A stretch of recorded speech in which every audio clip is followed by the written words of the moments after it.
Welcome to Middle Fingers Up, the show where we hold our heads high and our middle fingers higher. I'm your host, Kieran McKay.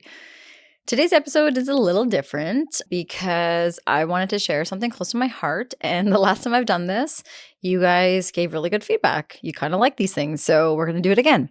I recently had the honor of being a guest on another podcast with hosts Anusha and Mashal from Talk South Asian to me, where I opened up about my personal experiences of being in an interracial relationship. It was a vulnerable conversation that I just felt maybe I should share with you guys and let me know what you think of it. A lot of you know our platform often revolves around bridging cultural gaps and having honest dialogues about mental health. But we talk about identity, we talk about representation, we talk about a lot of things. And I believe all these conversations, these discussions are vital, especially when it comes to topics that are often brushed under the rug.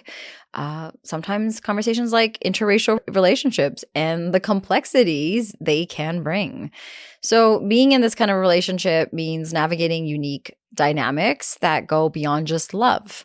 It's about understanding histories, addressing power imbalances, and then, you guys know, constantly reflecting our own biases. We have a lot of blinders and we have to be aware of these blinders. And the hope is we're learning about them as we grow, as we experience life.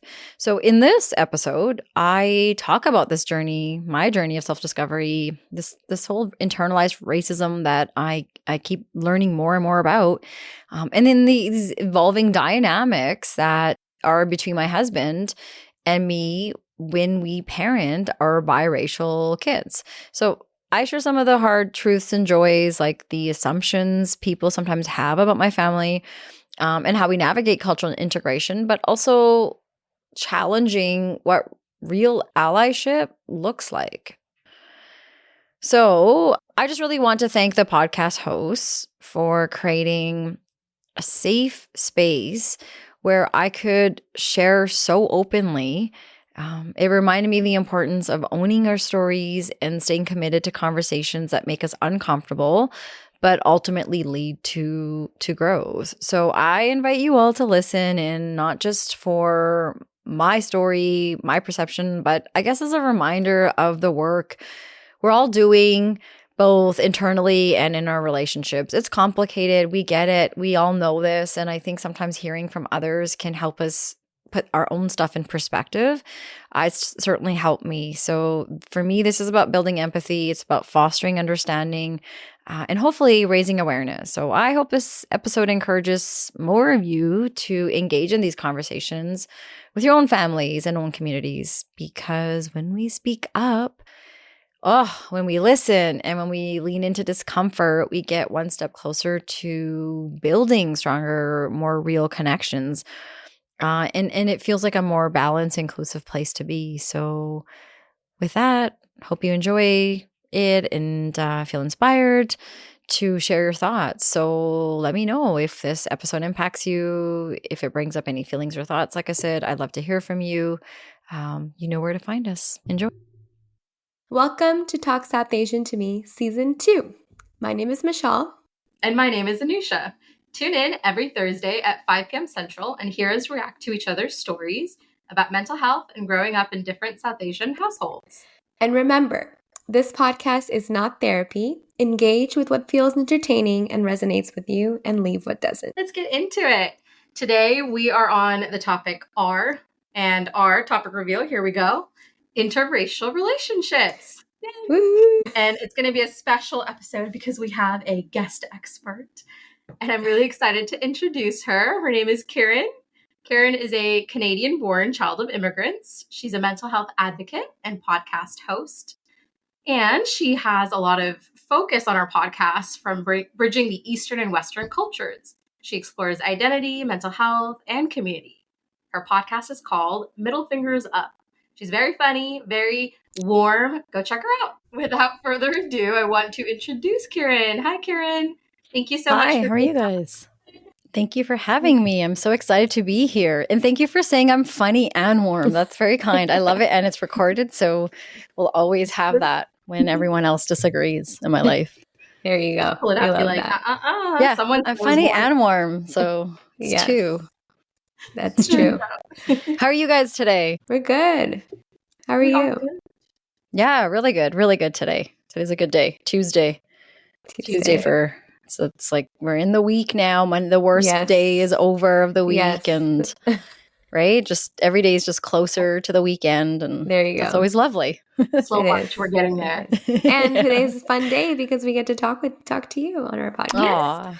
So look at that. We're extra delighted. Aw, you guys, I love this. Can we do this all the time? Like, can we just give up my podcast and just do this together all day? You're welcome anytime. It must be nice having like a co-host, I bet. What's that dynamic like? It's so fun. It is nice. I love it.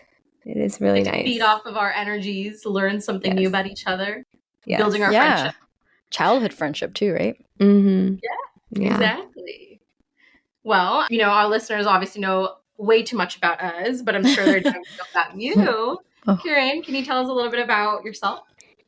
Okay, so it's always a loaded question, mostly because you hope that people are like, oh, that's really exciting. But who am I? I'm Kieran, and I think I'm probably a lot like many of us out there. I'm just trying to figure out my own story, trying to unlearn part of it and relearn new stuff and make sense of most of it and hopefully write new beginnings. So that's who I am. I'm an advocate of storytelling. I love mental health. I worked in it all my life.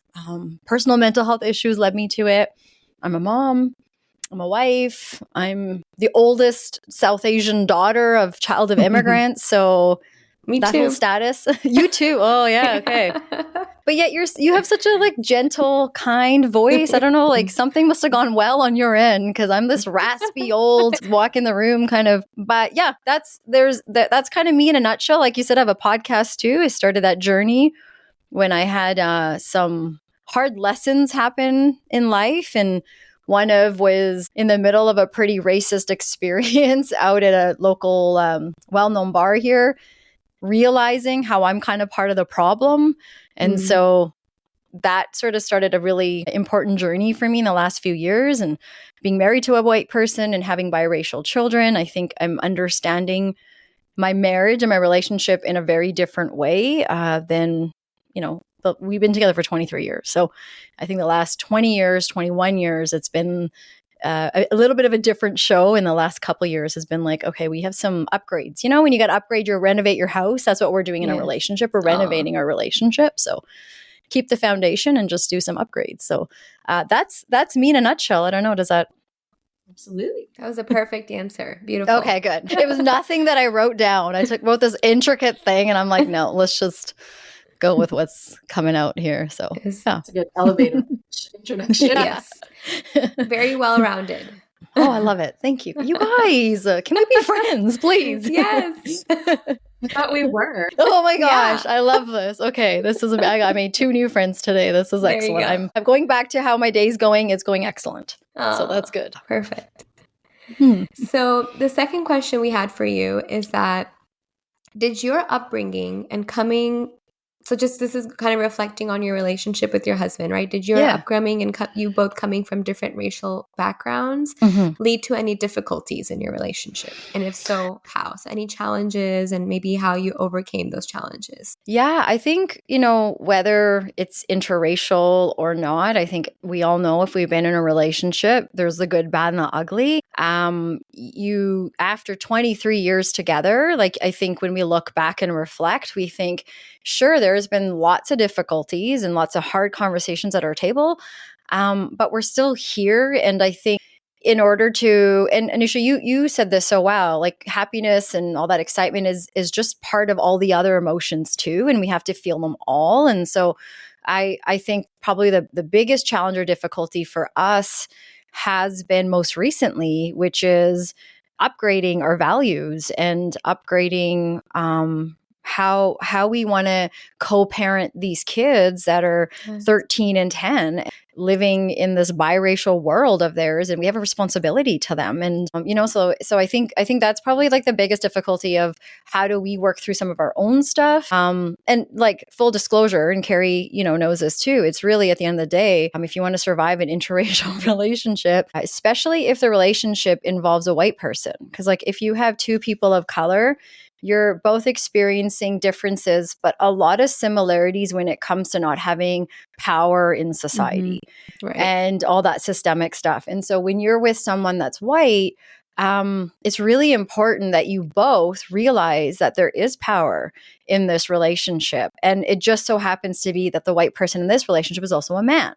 So there's, the whole worldview that we grow up learning. And so it's important for the white person in this relationship to take the lead in doing all that. What kind of privilege gets in my way? How do I recognize it? What is my role with my partner? Like you have this obligation in a different way. And I think those are things that my husband and I are learning, kind of like the next level of that at this point in our relationship. So I don't know if it answers that, the roundabout way of saying, yeah, we have a lot of difficulties, but you have to be willing to grow together. And that's our bottom line, is we're going to grow and we're going to do it together, as long as we're willing to do it together, Yeah. Yeah, that makes sense.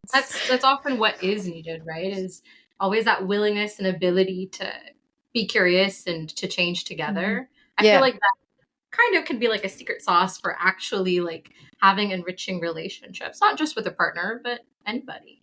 Yeah, exactly. Like you guys made a point earlier about, we were making the joke about I got you, and this whole like I got your back kind of thing. And my husband and I, we're talking about my story. You were talking about an episode you listened to, and we were joking about this funny story where I'm like, you didn't have my back. And that phrase is, I think, a big part of the deal maker or breaker in an interracial relationship. Again, if it's a white person with a person of color, because I think we talk a lot about allyship, right? And my racialized therapist taught me that when I explain my struggles, that what Carrie and I, are really looking to figure out is the difference between being an ally and accomplice.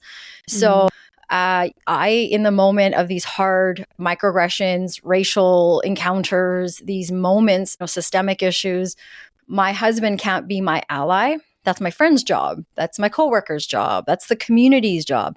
My husband's job is to be my accomplice. So he has to like fight the fight with me. He has to hold my hair back. He has to hold my earrings. He has to get in there with me. He can't be waiting on the sidelines to, help my wounds. He has to also understand that he's got to get in that fight. That survival part, like that, to say it and not, no violence. I'm not saying we're getting into fist fights every weekend here in Canada, but when people speak in the way they do with racial issues, his job is to understand first and foremost, how do I have my wife's back? And that's not easy. He's white. He has to also, that could mean that he has to speak up to his mom. That might mean he has to speak up to a really good friend. That might mean that he has to accept that he said something at the dinner table.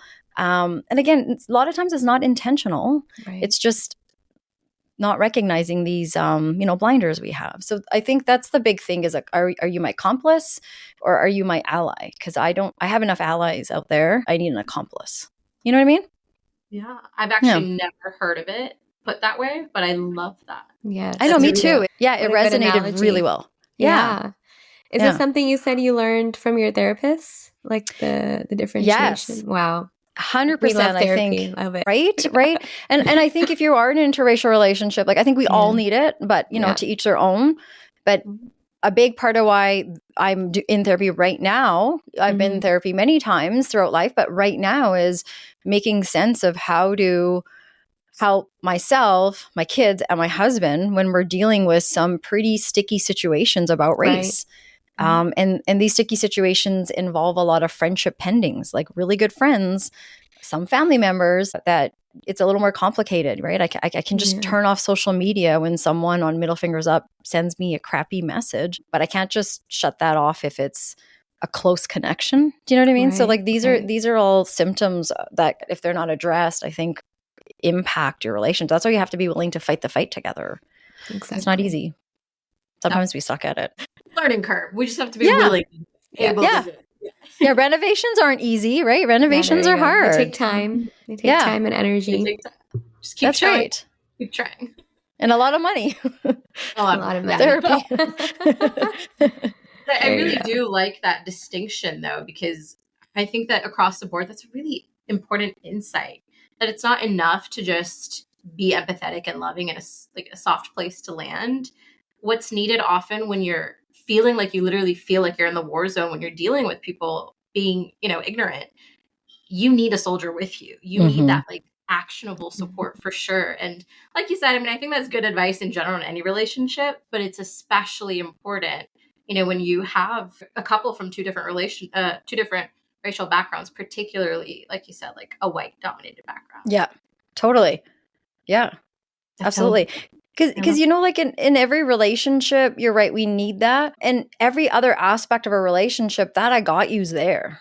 No one's going to mess with each other, right? We have each other's back. But that topic is one that's not easy. And so many white people in my life, like friends and family, like I've lost a lot in the last few years, especially when I started this podcast, especially since I started talking about it on the podcast. And I just feel like this is where I feel like I'm part of the problem, is when we just stop talking about it, or we feel crappy that someone said something, but because they're so nice, or, well, that's my husband's friend, or that's my friend. Those, if someone punched me in the face, like they're not gonna be my friend tomorrow. So how come when they punch us in our face with like racist things, we have all these rationales for why did that really happen? Yeah, there's no need to make excuses for it. Yeah. Right. Yeah, exactly. There's a lot of complicating factors with that, but I don't know. Like I think like you said, relationship already comes with a lot of those complicating factors. So this is just the one that we chose to be part of, and we're gonna keep figuring it out. We're like, why can't we do this and stay together? Like, why do we have to break up? Like, why is that the only option? Like, can we not figure this out and still be together? So stay tuned. That's what we're doing. We're figuring it out. Sounds like you're doing it admirably. Yeah, we're trying, right? Yeah. Yeah, we're trying. But that's where therapy helps. Like your racialized therapist can help you if you're in an interracial relationship, validate and help you pick out sometimes that racial gaslighting or like those microaggressions, which is really the new way of being racist. Like those obscene racial, Trump kind of mentality. Yes, that happens to us, but it's as often. People have just learned how to have better etiquette when they're being racist. Isn't that weird to say? But so I think sometimes when we're like learning some of those things, like, oh, that's a microaggression or whatever, being in a racialized space is really helpful, because your racialized therapist is never going to say, that's not how that happened. Are you sure, Kieran, that's how it went down? You know what I mean? Like they'll never say that. They will believe you. Right. And I think that's the first and foremost thing. And so I'm like, oh, I never went and saw a racialized therapist for years. Like, why didn't I do that? So here we are now. And I'm like, this is like, really, I think, upped our communication as well in the relationship. So yeah. And in this new phase, you can really see each other as who you are today. Yeah. This person in front of you. Yeah. Right. And speaking to that, you kind of hit on it a little bit earlier, but I have a follow-up question to that. You talked about how, maybe some of the differences in your backgrounds and like how you approach parenting might be a little bit different.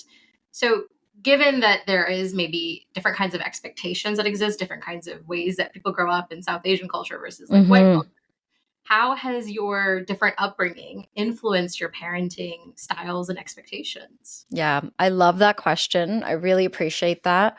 Because at the end of the day, you guys know you're in this field. When you are in a relationship and choose to have a child with someone, like there's a lot of responsibility you have to be willing to put forth.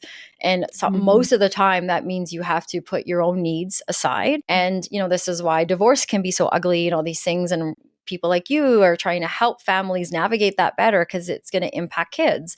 Research tells us like divorce and separation and all these things that happen in young kids' lives before their parents impacts us as we get older, how we choose to be with partners and all that. So Carrie and I are aware of that, and I'm happy and I'm so grateful that I chose the path of mental health too, because just going to school and learning about those basic things helped me as well. But I think a big thing we have to recognize is, one, it doesn't matter what race you are, every couple is never going to parent the same. because we all grew up different. We all have different contexts. So as long as we understand that, that's great. But the thing that Carrie and I have to make sure we prioritize is, like, I grew up in a lot of those Western Eastern gaps, but my Western world was my influence. I wanted to be a white girl. I have the white girl complex growing up. That's what we call Oreos, and coconuts, all of that stuff. And so if I'm heavily Western influenced and he's white, most likely our influences of parenting are going to be Western. So we both have to make the effort to put more care in my background, because the Western stuff's happening. You get it at school all day. We live in a pretty, non-cultural community and all that stuff, pop culture, all that stuff. My kids are going to pick Star Wars over a Shah Rukh Khan movie any day. Like, that's just the way it's going to be. He and I have to both prioritize being Punjabi and what that means, and how to sometimes speak in Punjabi and all the senses and, those kinds of things. So that's, I think, overarching. That's sort of how we approach it. And we love that. We have a pretty awesome culture to teach our kids about, right? And my kids love it. They love being brown ever since the Brown Monday song came out by AP Dylan. And the fact that he was out from Surrey, which is where their mom's from. Also, they're like, we're brown. We love it. And I'm like, okay, great. And now we have to get past the surface of what being brown is, right? Like, how do you truly love being brown when you're in a conversation and someone makes fun of you? So that's kind of what we're both working towards. But they need to actually have a lot of that from Carrie. So a lot of that's Carrie's job, being their white dad, and I think influencing that, which he does. He works on that a lot, and he really navigates that with the kids quite a bit. So yeah. Does that answer that? Definitely. But you got me curious now. What are like maybe one or two things that, Carrie does to really introduce them to that, or really hold them to their roots? So the first thing, if we go back to when they were born, he was so open to the tradition of my mom moving in with us for 4 months. My parents live in a province away from us. So it would be, it was like a plan, 4 or 5 months with each kid. And I think even though they were infants, I think that just sort of created a lot of rituals for us right there. The cooking, the massages, all the stuff we learn about our parents, grandparents did with us. And from there on, I think, he knows it. He was so accepted by my family and our culture when we got together. He knows the love. And sometimes he makes a joke, which he's like, I know this is so inappropriate and you guys might want to edit it out. But sometimes like, identify as brown. I'm like, you can't say that. Like, you can't talk like that. Because he just feels the love and support in the way that, my whole family. So he knows like that is the way to honor. So phone calls with Nani and Nana, flying my parents out. We're going on holidays. So my parents are coming out this Saturday to stay with them.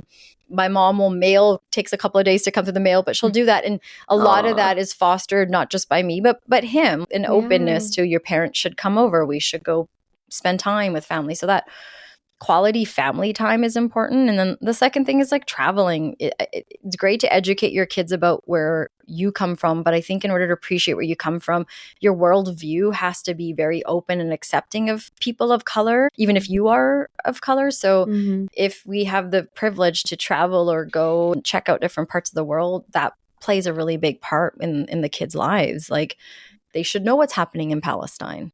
Like, they should understand we live in a privileged place. So that's a big part of his job. But a lot of that we do together, though, to be honest. Like, it's a combined effort. He has to also create space or make sure there's room, right, for me to be able to do some of that stuff too. So sometimes it's sticky about, does he take over? Do I? So I think at the end of the day, we're doing a pretty good job of the kids feeling comfortable. But a lot of it, the kids are going to have to figure out as we all did, right? And I think the biggest thing, some of us, I think we forgot or didn't get the message in the way that maybe our parents tried to deliver to us, which is you are enough.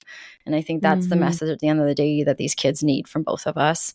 Everything else, they'll figure that out, but they need to grow up knowing that they're accepted by both communities, right? And so the rest is up to them, whatever they decide to do. But yeah, does that answer that?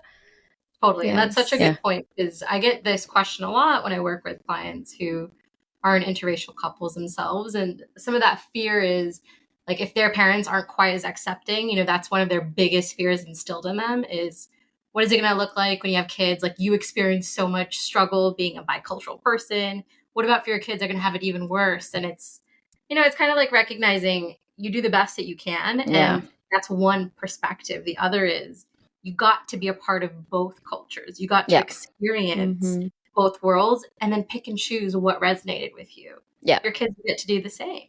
Absolutely. Right? Yeah. I really love that last piece of what you said is like, your job is to just make them feel safe and loved, and the rest, they're going to have to figure out as adults, just like we did. Yeah, like they get to hate me just as much as we got to hate our parents. Like, I'm not any more special.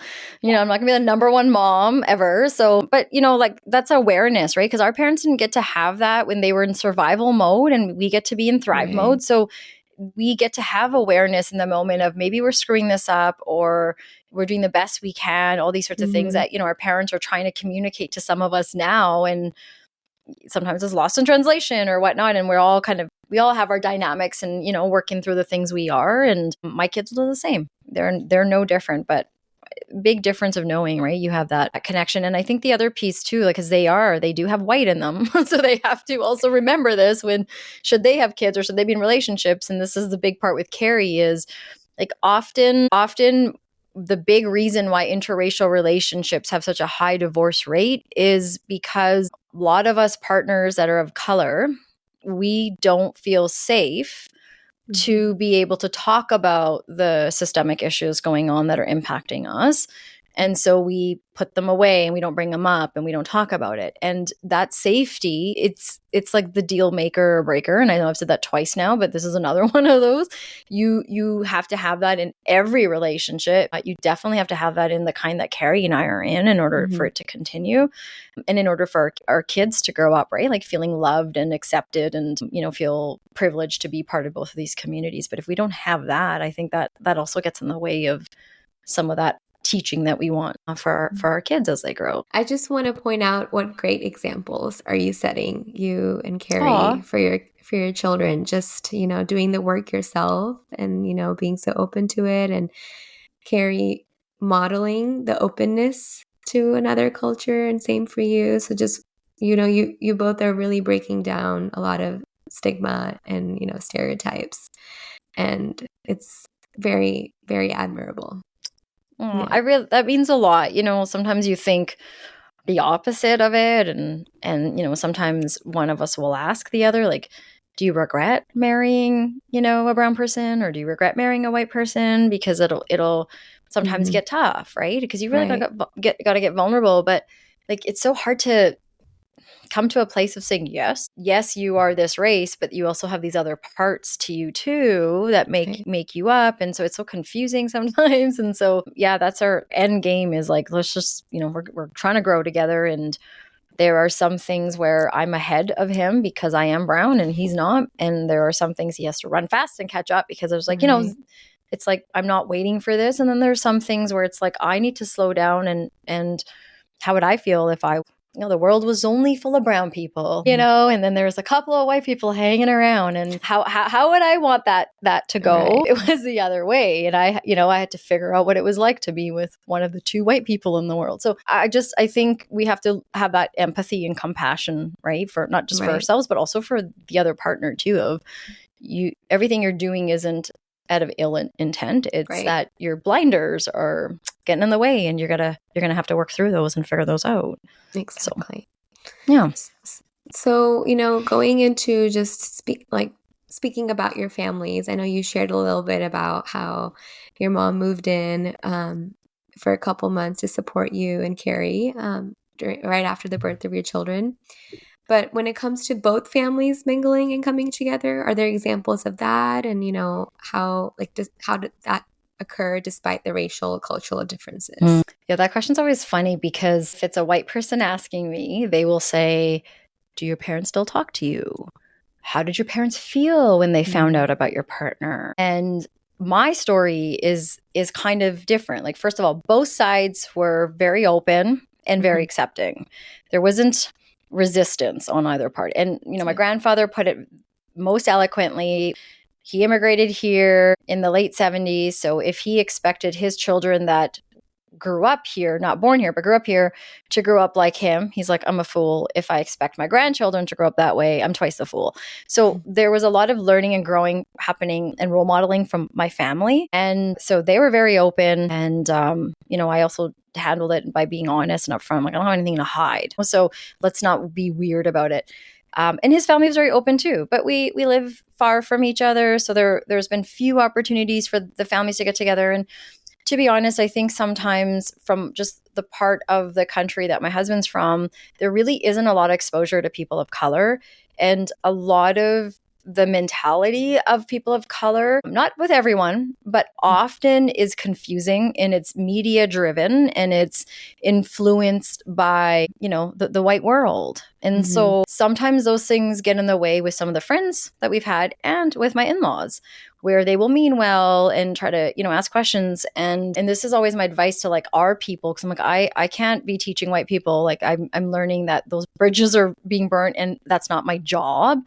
My job is to work with myself and our people. But this is what I try to say to our people is, like, sometimes we also don't help when we get caught up in that whole fetishization of these people are wearing a lenga, or look at Kim Kardashian. She went to the billionaire's Indian wedding, and it's like, blah, like, so, we've always been distracted by people looking pretty and like Princess Jasmine, but we leave it at the surface and we don't look past that. So you're going to put a lenga and a tikka on, but are you also going to show up and be my accomplice? And I think that's the stuff that I struggle with. And I think that's the stuff that, some friends and family around us have to kind of figure out, as I've actually started to disengage and create boundaries where I don't think I have to suck it up anymore for a few hours. If people want to learn or if people are interested, there's lots of education out there. I'm not going to engage in those kinds of microaggressions where you ask me questions like, how come you don't have an accent even though you were born here? Or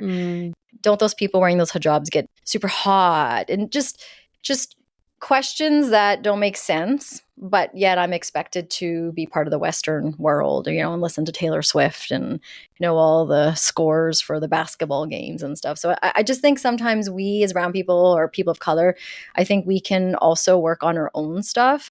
And it's not just, the other people being racist and stuff, but also like, what is our role and how do we build our voices? If we feel like we can't speak up, then what's the thing we can do? Because I'm willing to do it, and I'm sure you guys are. There's people out there that will speak even louder than I will. And so there's some of us that are willing to now help with that. So I try not to get into some of those, the anymore of, oh, I don't feel welcomed. I don't think that's what it is. I think if you were white and someone talks about privilege to you and you worked your ass off, just like, anyone else, to get the job and pay for school, it's hard to accept that maybe you have that privilege. Do you know what I mean? Like, because everyone assumes privilege is rich man in a suit in a boardroom living in a mansion. Privilege, I have privilege, you guys have privilege because we also grew up in North America. So I think sometimes we get caught up in this weird thing with white people and people of color, but I just try to focus maybe on like, as a South Asian, what can I be doing to break some of those barriers down for myself and our people? And other people have to read their stuff and hopefully figure it out. So the long answer is no, we're not that close, but my in-laws are loving. They're great. They're and so are, a lot of my husband's other family members. It's just sometimes we won't be able to hang out with each other because I don't want to have some of those weird conversations. And I'm learning I can be part of that. I wanted to talk real quick about some of the statistics that you mentioned on your podcast episode, the one we got to listen to.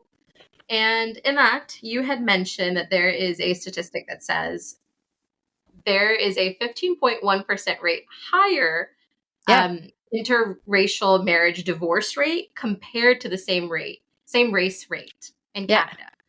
And after 10 years, that rate jumps to 40.2%.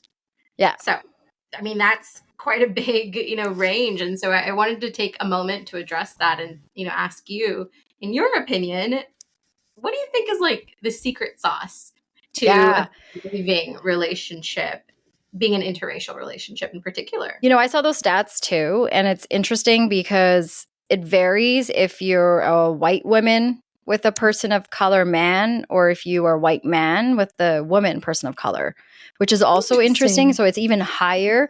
Yeah, even higher for a white woman is with a person of color that's a man. So that's interesting. And I think for us, the secret sauce is there is no secret sauce. I think there is a lot of transparency and vulnerability. And like, you have to ask yourselves, what's your big picture here? You know, like we get caught up in the micro and in our heads and looking at things from an individualistic perspective. But one thing I'm so proud about being South Asian or person of color is that we work from a collective perspective. And I think that really helps Carrie and I in our relationship is like, what's the big picture here? What's the end game? This isn't a me versus you thing. This is like bigger than us. This is our community. This is our society. And so what kind of, you know, if in the short time, long time, but short time, like what kind of impact we want to make. And so, you know, my dad even said it today. He's like, we're not going to see this big change in our lifetime, because we were talking about the Olympics and, you know, he's like, are you watching it? And I'm like, oh, I'm indifferent about this world event that is acknowledging so many countries that are dying trying to be there, and there's all these things, right? So I think the secret sauce is you gotta put the effort in, and you gotta have real conversations. Like I have literally said to my husband, and imagine what that's like for him to hear, is you're racist. Like nobody wants to hear that. The stranger down the street hates it when I say it. So right, but kudos to him for taking that and now breaking that down, and also realizing, okay, what do I have to, like, where is that coming? What part of that is that? So I just think we have to just always be open and vulnerable and transparent and go from there. And the safety piece, there has to be safety within our relationship for me, because that big part of that stat is like what I said, where if you don't have safety to be able to speak up about these social issues, then the window of your lasting is gonna, you know, you already may feel isolated because you have family and friends that don't accept your relationship. And so you really have to rely on each other. And if you don't have that, then yeah, you know, I'm surprised it's like 10 years is the number. I'm surprised it's because that's a long time, you know, like a long time in some ways to be able to kind of secret sauce figure it out and keep going. But it's hard, because I bet you some of it, if we did like a study of those numbers, I wonder if some of that has to do with it took the 10 years for the person of color in the relationship to recognize that we were only surface, the fetish, that, you know, and like all that code switching stuff, all this stuff that we have to do, and we're not recognizing that, it catches up, right? Like it certainly did for us. Lucky for us, we're renovating. We had a foundation already. We were able to build that. So, but yeah, you know, I think we're not any more successful than others or whatever. We're just figuring it out and enjoying it. Like there's been moments where we've had to go back to the innocence of our relationship. And just like we do as children, you know, you go back to talk to the younger you and make peace and think, I'm not a bad person. Like, remember me as a kid. And so it's the same about our relationship. Our relationship's not bad. Remember the innocence. Remember when we got together, the love and the respect and all those things in between. So how do we take pauses and go have a vacation or go have a moment? Otherwise, some of these issues can feel daunting too, right? So you have to also balance that. Like we can't always be fighting about it too. We have to also enjoy ourselves to then have the fuel to go back to that fight later, right? So I think there has to be a balance. And I love thinking of it a way of go back to the innocence of our relationship. And you know, hence why we leave for Europe in a few days, so we can go on a couples trip. So fun. Yeah. So hopefully that answers that for you. It definitely did. And you know, I really like your answer of like, it's definitely important in all relationships to have, you know, that openness, that vulnerability, all very important secret sauces. But then to add that safety, which is important for every relationship. But, you know, it has a new meaning, you know, when you're looking at an interracial relationship, the layers of safety is just a little bit different. Yeah. But it's, you know, I think maybe it's like the therapist brain in me, but I heard you say, oh, we're not special. And I'm like, but you are special. Yeah. I love that. It is a therapist brain, because my therapist tells me that too. Yeah, it's just, and you know, you're like, yeah, we all are in that way, but I think our issues, the only difference maybe is that we are willing to talk about it. We're willing to go there. And I think there are, you know, I've talked to some cousins that are interracial relationships. I've talked to a couple of friends that are, and some of our experience, and my sister's also in an interracial. She's gone through quite an experience recently. And so we are finding a lot of people that are in an interracial, again, if it's a person of color with a white person, they are flocking to these like they're just really coming over to these immigrating to these conversations and wanting to spend time there, because I think we're all having that, that whole woke moment when you're learning the language behind what's happening.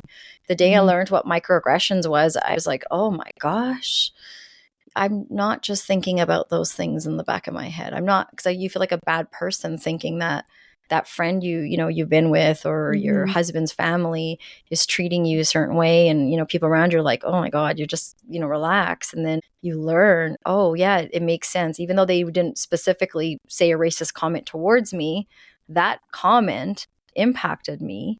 And so I think a lot of us are unlearning, I think, in some ways. So that's that's helping. So yeah. That's awesome. Yeah. And I think something that you said, it really shows up, right, somewhere at the back of your mind and your body.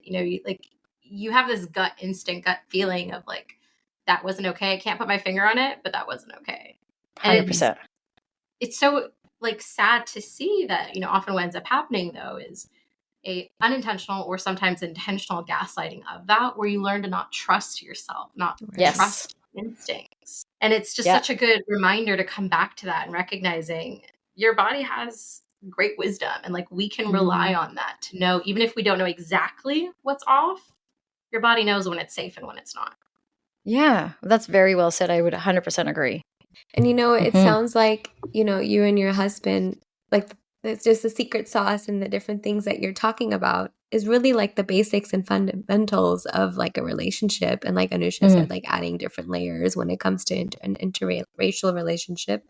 But it's really that foundation that you have created with your husband to, go work through these different layers and move through these different layers, through that open communication, through that safety, through the vulnerability.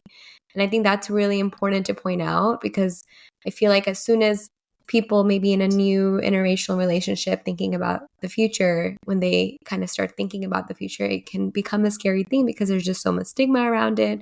But really, like what you're sharing, if there's like that basic trust, open communication, vulnerability, safety, like it is possible to work through the different layers when it comes to an interracial relationship. Absolutely. And if I may, I would add, like, know your history. I think I was a big part of what I missed for years, because I was trying so hard to run from my identity to be white. And for me, there was no fears of what people think. For me, it was like when you go and get that tattoo and you want everyone to see it, and hopefully you don't regret it later, but you go get it. And for me, it was, I don't care what anyone says, because I was also part of that, oh, this is different, this is unique. And all press is good press. So I've always, felt that way. So if even people are, oh my God, look at these people, I'm like, I thrive off of that. I'm like, that's great. Thanks. You're talking about me. That's not bad.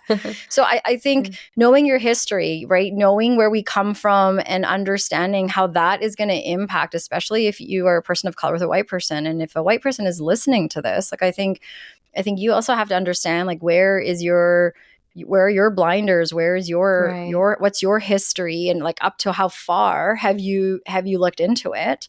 Right. And when a person of color, and Carrie's actually learned this not too long ago, like when a person of color tells you it's about race, it is about race. It can be about 10 other things too, but that's not the one that's not about.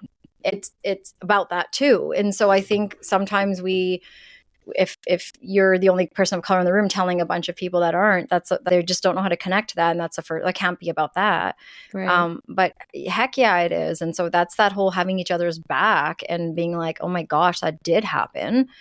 And if you recognize like this internal racism as a person of color, or, you're with someone that's white or of a different race that's also racist, like I think it's not bad to recognize it. You're not a bad person for recognizing that. I think we've all been fed and so much information that's not correct. And now it's very hard when you're generations and generations in trying to, be like, that really didn't happen, when you're only taught the history you're taught in school, and your parents don't really know much of theirs either, because their parents were surviving and all of this. So I think there's so much to that. And it doesn't make it any better when we, people of color, feel like, we have to ask ourselves, like, why do we have these beliefs about Black people? Why do we have these beliefs about Muslims? Why do we have these beliefs about our own community, where did these stereotypes come from? Like who told us this? Who told us that, oh dear God, there's so many of these people here. Like, where did that come from? And I'm not saying let's go back and point a finger. I'm just saying we don't ask. We just accept that's how it is. And then we add on to it. And as long as we're not making fun of my race, then sure, let's go look at the Asians over there, or the Black people there. And as a global majority, we have to help each other as people of color. Right. Like, we can't be talking crap about each other when we know what, you know what I mean? So I think there's so much work that we can just do within our own community about this stuff. Right. And if you're in an interracial relationship, of course, you're going to have to work through that. It's easy for me to also just focus on my husband and all the struggles that, white people bring before us. And we have to also, figure out, okay, what do we want our role and how to be in moving forward? So I just wanted to add that in there too, because I think there's a lot of learning we have to do with our own history. Yes. I think it's really For important. me, I did. I think this definitely in an interracial relationship, but like even in any relationship, you need to put in the work, right? You're not like, everybody comes with baggage, everybody comes with some form of trauma, and it's really important to work through it. It's really important to, go through a healing journey, whatever that looks like, whether that's learning your history, where you come from, working with your inner child, right? Like you said, like inner child work. But it's really important that I love that you brought up like that, especially in an interracial relationship, it's really important for both sides to understand where each person is coming from and what is each person's history. And then also giving that other person space to share and be vulnerable, even though that's not your perspective. Right? Totally. Absolutely. Yeah. Sometimes that part's hard, but if we want someone to do that for us, right? We have to also have to be there for others. It's a two-way street. Yeah. Absolutely. Yeah. It's well said. Thank you. So the next question we have is a little fun one. We want to hear a little bit about some new rituals and traditions or combinations of traditions that you both have created for your own little bubble. Yeah. So one I love is I grew up having to turn the Indian music down. So many of us did, right? When you're driving and you're like, Mom, turn that down. I'm like, Papa, roll the windows up. And so I'm overcorrecting in some ways and people make fun of me now, but I love listening to Punjabi music. Yeah. I also love picking up where I left off years ago with like my old Bollywood 90s, early 2000s, movies and songs. And so for me, it's the nostalgia of having that sound around. And so we've done this now that my kids love certain Indian artists and the music scene is blowing up here in Canada, particularly in the community that I was raised in.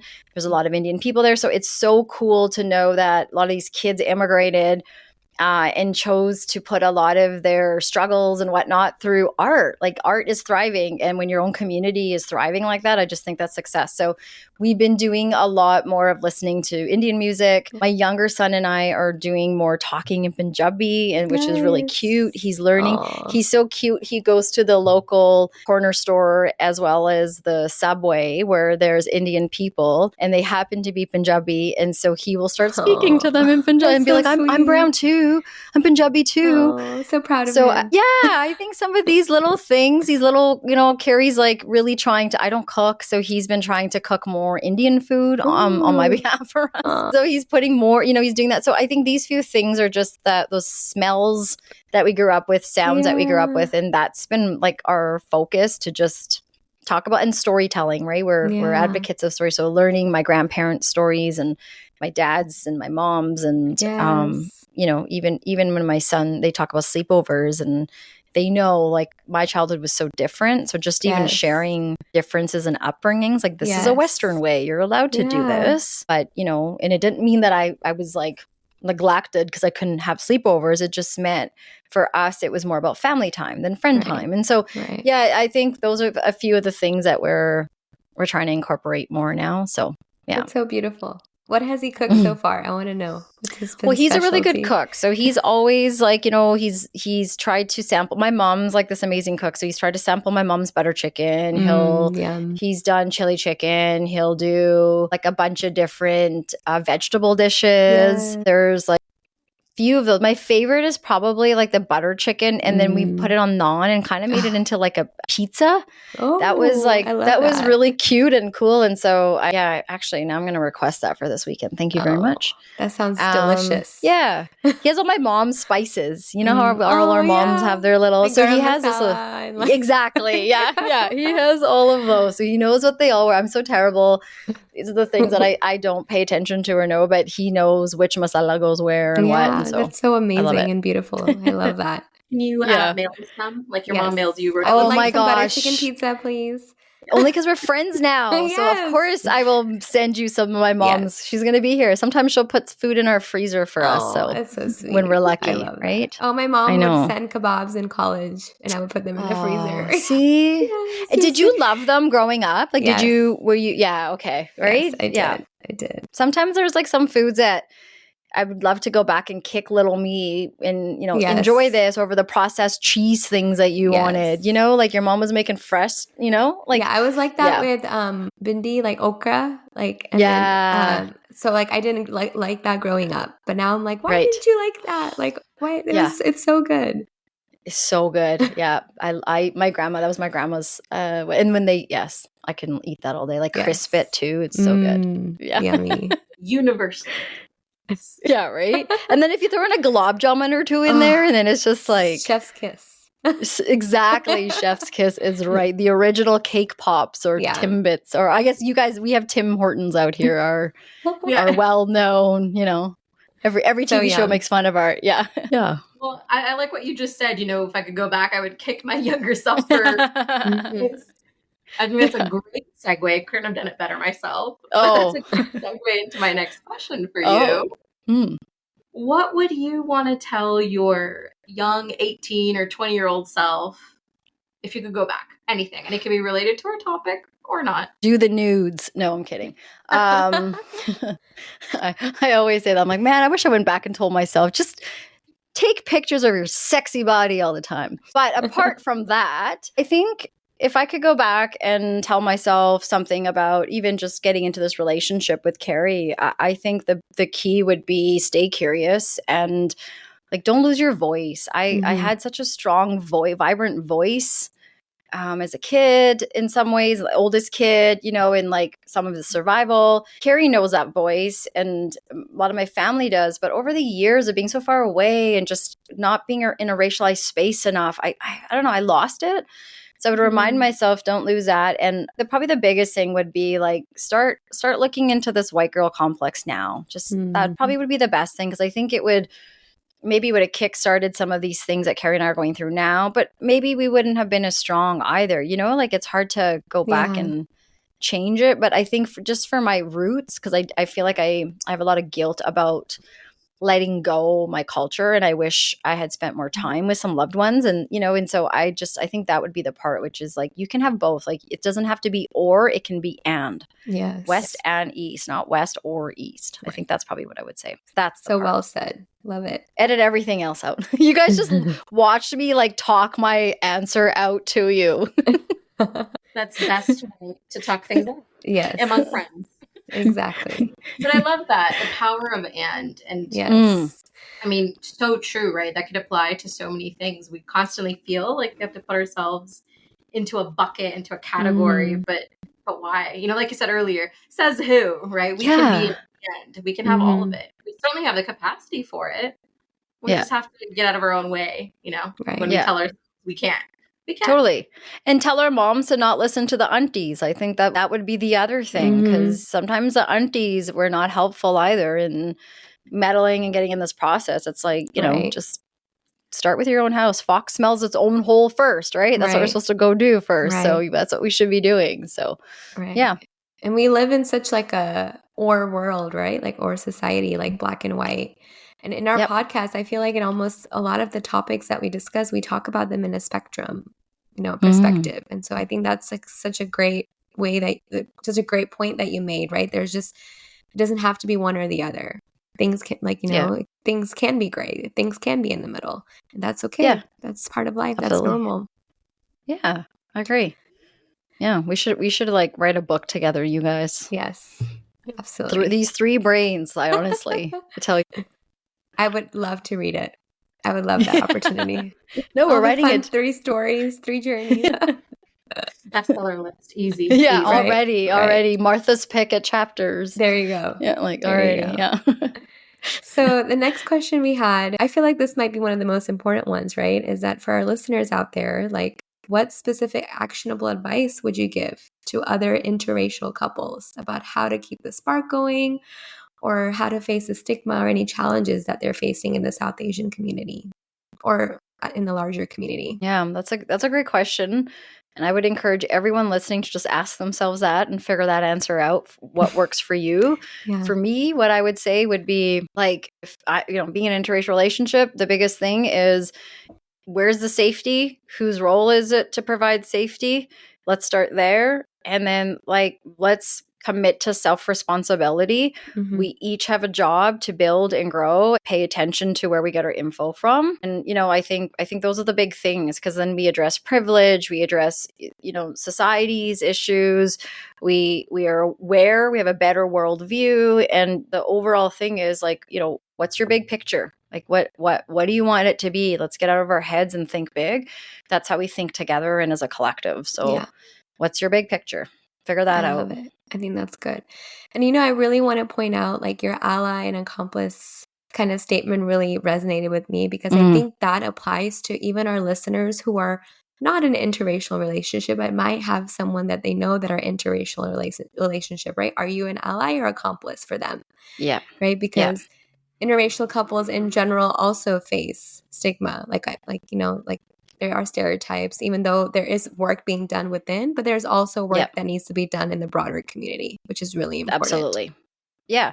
Like, mind your business, people. First of all, who I choose to lay next to at night should not be your worry. I think, I learned this from another therapist who's also South Asian out here. And she helped me understand. I was asked her a question. I had an aha moment where she's like, a lot of times these what will people say things that we in our community go and focus on are really just internal judgments, worries on ourselves. And it's like we project out there, but it's really like, I'm worried about what someone would say that I know this person with this. And we never want to focus on ourselves, right? Because I'm not the racist. I'm not the bad person. We don't want to admit those things. And I think it's just better to like go there and ask yourself, like, would I jump in that brawl with someone, or am I just here to wear the cute outfits and be the token different person at this party? Like, are you going to stand up and jump in with us, or are you not? Because that's how we know if this is, and it, not just interracial, it's also friendships, coworkers.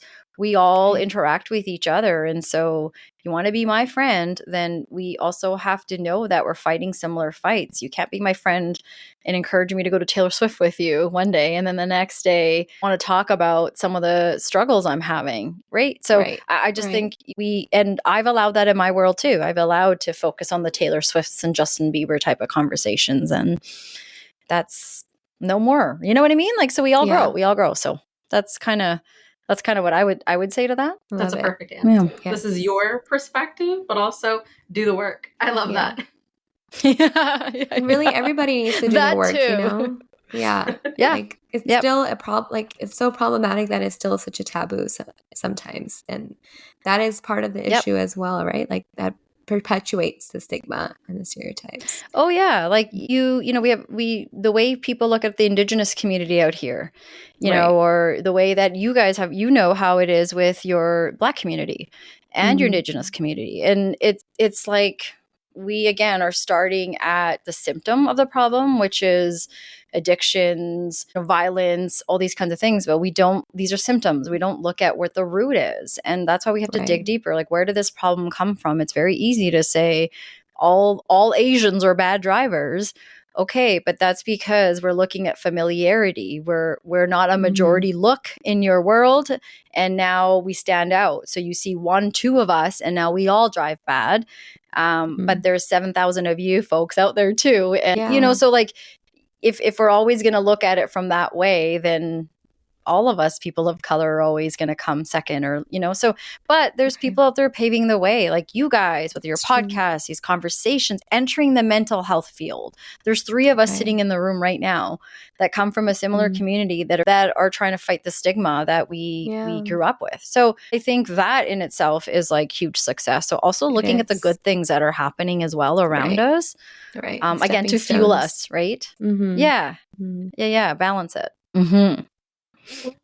Okay. Kieran, our last question to you today is, we talked about a lot of awesome, wonderful things. Is there anything else that we didn't ask you, or anything else that you didn't get to share that you would like to share with our listeners? That is a familiar question.